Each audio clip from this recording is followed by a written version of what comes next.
જય માતાજી, જય રખા દાદા મિત્રો। આજે એવો ખાસ દિવસ હોય ને જેવા દીપકભાઈ સોલંકી અને રાધિકાબેન સોલંકીના લાડકવાય દીકરા એવા ચિરાગનો આજે જન્મદિવસ હોય। ચિરાગના જન્મદિવસ ઉપર તેના લાડકવાયા દાદા દાદી હિતુભાઈ અને ભાનુબેન એને તેની લાડકવાઈ બેન હોય, સરદાઈ અને બંસીબેન એને તેના લાડકવાયા નાની હંસાબેન આ બધા જન્મદિવસની વિશ કરાવતા હોય। જ્યારે મારે વિશ કરવું હોય કે આખી કાળીવેલને ખુશ રાખનારા મારા બાપ રખાન તમારી કુળની દેવીમાં એકલમાં માં પાવાવાડીમાં હર ઘડી હર પલ તમને ખુશ રાખે, ડગલે ને પગલે તમારી ખુશીઓમાં ધ્યાન આપે કે હંમેશાની જેમ તમે હસતા રહો, હંમેશા તમારો દિવસ અને આવનારો વર્ષ હંમેશા ખુશાલ રહે।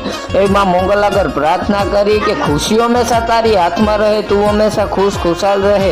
એ માં મોંગલ આગળ પ્રાર્થના કરી। Wish you long line mini happy return of